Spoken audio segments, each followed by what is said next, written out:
मेरा विश्वास है बिहार के लोगों पर कि उनकी चेतना कहीं दब गई है, लेकिन वो मरी नहीं है। समाज की चेतना मरी नहीं है। ये भूमि ऐसी है, यहाँ के बच्चों को और कोई समझ हो चाहे नहीं, सामाजिक राजनीतिक तौर पर लोग प्रबुद्ध हैं।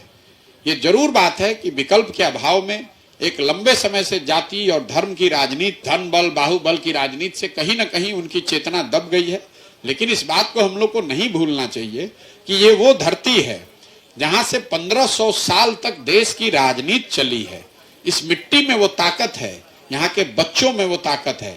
एक बार कोई अगर सही से ईमानदारी से प्रयास करके इसको साफ कर दे, लोगों को जगा ले जाए, तो बिहार के बच्चों में वो ताकत है। हम वो व्यवस्था बना सकते हैं जो देश के लिए रोल मॉडल बनेगा। आप इस बात को लिख कर रखिए। जो मेरी अपनी बिहार की समझ है कि राजनीतिक तौर पर बहुत सक्रिय भूमि है। गांधी महात्मा बिहार में आकर बने, सत्याग्रह की शुरुआत उन्होंने इसी जमीन से करी। लोकतंत्र की जननी है बिहार, ये ज्ञान की धरती है। ये ठीक बात है कि पिछले 25, 30, 40 सालों में जाति और धर्म के नाम पर समाज को बांटकर एक उन्माद पैदा किया गया है। लालू जी के डर से भाजपा, भाजपा के डर से लालू जी को लोग वोट दे रहे हैं। लेकिन बिहार की चेतना जो है, बिहार के लोगों की जो चेतना है, वो बहुत सजग है।